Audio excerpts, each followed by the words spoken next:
Do you want to enter an incredibly packed tier 3 map? Kill everything in your way, be done with the mini boss before 3, be done with the boss before 6, and fully clear your way out and be home by 10:30? Then you're in the right place. Hello there, I am Rick, and we're talking about this very Necromancer today. Before we start, I need to get 3 things out of the way. First, this guy is an old character. I started him very late into Season 1, and I came back to him very late into Season 5. So whenever you see an Arm of King Leoric, it's going to be an old version of the wand, a worse version of what you are going to have in your game. Secondly, I am severely colorblind. I cannot for the life of me tell the difference between a yellow rare and a gold unique. So I fiddled with my filter, and my uniques show in white and red, like so, and after identified, they're fully red. And lastly, I know my mic is not the best thing in the universe. I hope it's not too big an issue. Now let's talk business, and I really do hope you enjoy. And let's talk pros and cons and get the bad stuff out of the way first. You can do anything in the game by level 81, 82. You can solo everything efficiently at 89, 90. But if you want to copy this very build, get ready to grind a little bit because it gets full circle at 97. Secondly, if you want to farm map after map after map efficiently, you are dependent on 2.5 pieces of gear. The half is a wisp, plus 1 to all skills, but mainly extra 65% damage to each and every one of your 20 plus summons. You're going to need a Dark Force spawn, because we're not going to invest into Curse Mastery, and you want that extra curse. And finally, the Enigma, plus 2 to all skills is awesome, of course, but mostly for mobility, because Blood Warp is trash. It's going to ask 1, 2, 20, 22 points in order to have a decent enough cooldown to be used in maps. That's 22 points of damage that we could be using, and we are. And finally, this guy is not going to do Declone or Rathma, but on the other hand, farming torches is stupidly easy. The pros about the build, you're dirt cheap to begin with. You don't need any specific gear in order to do every single map in the entire game. You need gear to do it fast, of course, but you don't need gear to do it. You're also extremely level up friendly, because you don't need gear. All you need are levels, summons. Precisely why you're probably the best build to begin the season with, especially for hardcore.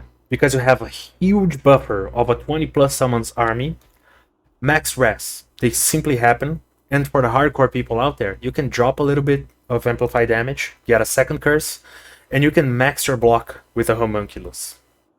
Also, nothing in the game is ever immune to you. There is not a single resistance in the entire game that cannot be broken by amplified damage. So, aside from dungeons, physical immunes don't exist.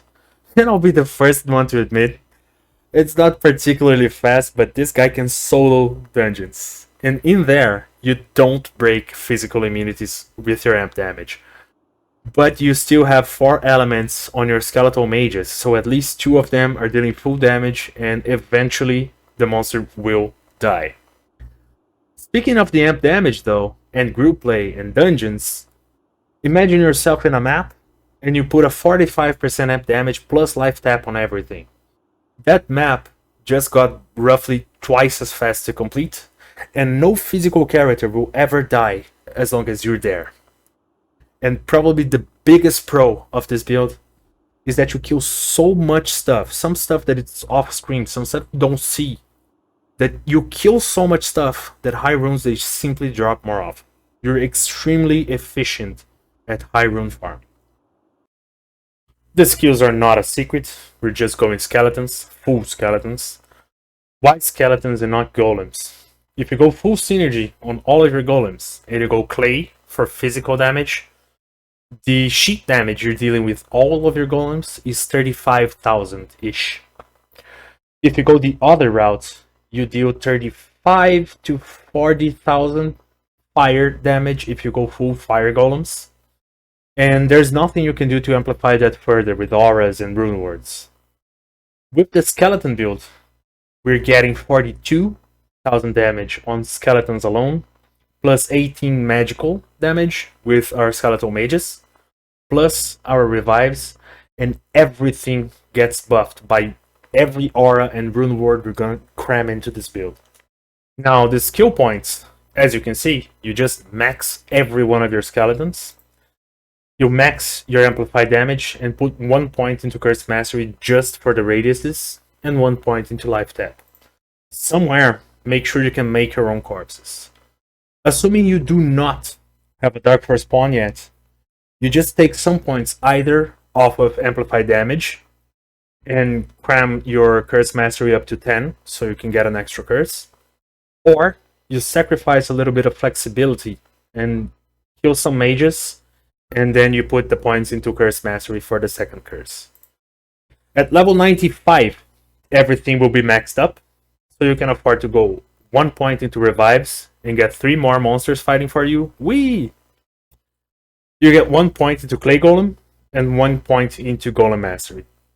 Now the Clay Golem is going to slow every one of your enemies by 22%. If you take a look at the Decrepify, it's essentially the same effect, aside from the physical damage resistance. So you can treat this guy as a light version of a curse that's always active and travels with you when you teleport. I mean, it does stay alive if you can afford to get the Golem Mastery point. Otherwise, it's just gonna die every half a second. But that's why the build caps at 97, because these two are what caps the build. And as you can see, there's a lot of plus skills in there, so charms. Summon, summon, summon, summon, summon, summon, and the Holy Trinity, a Gate, a Torch, and Ani. And these are all resistances of some sort, because I can. I'm soft core, but in case you are either having trouble with your resistances or you're hardcore, just go for a diamond on the shield or on the helm, and you should max no problem. While we're here, the helmet is a 220 with some resistances. I can't really see a better option than this, because you actually need the 20 faster cast rate on the helmet. 20 here, 30 here, and 20 on the belt would get you to 70 FCR. You need extra 5 for another breakpoint. I'll admit, my belt is dumb. It was a perfect 20, and I rolled FCR. But you can just offset with a normal belt and FCR on your gloves or one of the rings. The weapon is going to be a beast, of course, because fanaticism for nearly 30 people fighting for you. An Enigma, because Blood Warp is god-awful. A Dark Force for an extra curse. The boots are Metal Walks for Mastery and CBF. One of the rings is a Wisp, +1 to all skills, but mainly the Wolverine. The other ring is a +1 to all skills. You can use an SOJ, a BK, even another Wisp. I chose the Wisp because Lightning Absorb and Souls. The gloves are Grave Palms for summons, and we already saw the belt. It's an Arax for +1 to all skills and FCR. On swap, we have a Lidless with +2. And I sincerely hope you have a better CTA than I do, because this garbage here is only 3, 3, and 2. With a better CTA, you're gonna have more damage than I do. Keep that in mind. But since we're talking about crap, this Maras is god-awful, and I know it. I'm sadly out of time to farm for a better version of any necklace, really. I'm gonna have to go on another year break. But you are for sure going to find something better. Maras with a decent corruption, decent resistances for that matter, +3 summons with some all res or FCR, +3 summons corruption with all skills, whatever. You're gonna get something better than this crap here, I'm sure of it. So go on, break a leg, my friend. And for the poor people / beginners out there, a budget version of the build would be an Arm of King Leoric. Mine is an older version of the wand, but yours would allow you extra warriors and mages. It's an incredible wand. Otherwise, just go for whatever plus skeleton wands you can find. You're gonna be fine. Before you have the Enigma and the CTA and stuff, go for a Nage on swap. You get teleports. You can go over walls, you get mobility, you can reposition your summons. It's a great choice. Before even the Nage, go for a Column's Legacy. You get Vigor, you just run faster. You also get a lot of block on top. If you can afford a Homunculus, it's an incredible choice. It has a lot of blocking, faster block rate, and a bunch of resistances on top. Until literally 2 weeks ago, this was my helmet. They are incredibly common, they're incredibly cheap, and they buff everything you ever dreamed of. It's an amazing choice, even for endgame. And the belt can be literally anything you can think of. I mean, if you're poor, you're trying to get more uniques in order to get rich. So I just chose the Magic Find belt here. But literally anything you can think of would work. Also, don't sleep on craft belts. You can get some sweet mods, some FCR. They can be very, very powerful. And as far as armor goes, just go for any of the plus skill armors. A Viper Magic, a Hagen, Scalders, an Atmas, whatever. Just get plus to all skills, plus whatever you can find to all skills, even in Arcane Valor, whatever. You can respec later. And still on the poor people side, if you cannot afford this mercenary I have right here, you go for an Act 5 mercenary. Your first rune word should be a beast. Fanaticism overpowers the Enigma, so you get the Act 5 mercenary. You give him the beast, you keep the Arm of Leoric on yourself for extra summons, and you give him the Cyclopean Roar. The battle cry stacks with your amp damage, and that makes it so that it's better than having a +2 to all skills helmet on him. So having a Cyclopean Roar is better than a Shaco, Nightwings, Andy's Visage. It doesn't really matter. Cyclopean Roar on the mercenary. Now, if you can afford even the worst Templar you can think of, like mine, you take the beast for yourself. You give the Act 2 Defiance mercenary a Templars. You give him a decent enough pride, and now it's important to give the mercenary a +2 helmet. So Shaco, Nightwings, preferably, and Andariel's Visage. The catch is, if you can afford the Templar, you want +2 here. So you add up to 3, and whenever you buff, you're gonna add +4 to all skills on a mercenary, and it's gonna be important soon. We came outside to buff and prep, so BC and BO. And we're gonna use Season 5 numbers to do the math here, but Season 6 is going to overbuff the Skelemancer by a lot, adding 2% so far, 2% synergy between the warriors and the skeleton archers. So if you look at 44 and 44 extra skills, that's 88% more damage on each. We're not going to use those numbers, we're going to put them side by side.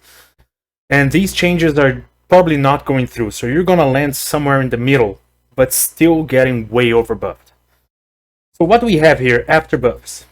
We have our skeletal mages dealing, on average, 2.2 thousand damage each.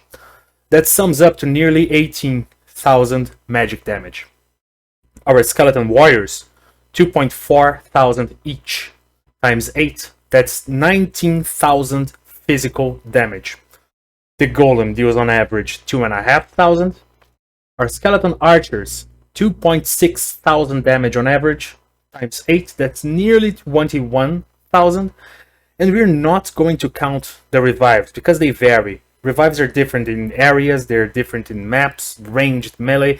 So we're gonna pretend that they don't exist for math, but remember that they are there whenever you're mapping. Now, with all that in mind, we have guaranteed summons, skeletons and golems, 42,000 physical damage and 18,000 magic damage. And now the fun part begins, because your amp damage adds 45%, Your Pride, not perfect by the way, adds 276% extra damage. Your Beast is adding 106% extra damage, plus the attack speed, by the way. The Wisp adds another 65. His Templar is awful, but it's another 38. And your BC added another 62 on top of it all. So summing it all up, you get 592% extra damage on each and every one of your nearly 30 people fighting. That means that your physical damage guaranteed is nearly 250,000, plus your Merc, plus your revives. Your magic damage is 18,000 guaranteed. And one guaranteed change for Season 6 is that soft points in Defiance are going to add to your damage resistance. So if you can get this set up on your Mercenary with a +1 armor and a +1 helmet, he had level 18 aura, 20 with the helm, 21 with the armor, +1 from your BC earlier. Now he's at 22 Defiance. That means he's contributing with 11 points of DR for whatever you're seeing on your screen right now. Finally, I could try to pull a YouTuber on you and try to fool you one of two ways. I could either get an 800 density map and just clear the very first room and ask you to pretend that it's gonna be representative of the whole thing, or go the other way around and get the most barren map possible with 2 or 3 mobs between myself and the boss, and just go with the YouTube title like OMG unbelievable fastest clear in the history of the universe. And we're not gonna do either of those. We're gonna do full clears on legit tier 3 maps. One we already did actually. So the 2 maps I rolled, all I wanted was over 200 density and 1 extra pack for, I don't know, maybe 50 to 100% more density on top of it. So the more packed, the better. And I also put a standard of heroes on each for extra 20% density. The one we already did was this River of Blood with 211 plus Chaos. And I predicted the first boss by 3 minutes, the second by 6, and that I'd be home by 10:30. You can go back and see if I managed to do it. And the other map is a Throne of Insanity with 304 density, plus vampires, plus lifesteal, plus 46% increased life. And I am scared. I expect this one to be real rough. I expect this one to take far longer. But it's actually going to be a very good test for how well or badly we're going to do on fortified maps for Season 6. But this is where I'll leave you. I sincerely hope you enjoyed. From now on, we're just going to roll this map. I hope I'll see you on Moth's stream. And if you do, please make sure to bring us cheese. Ciao!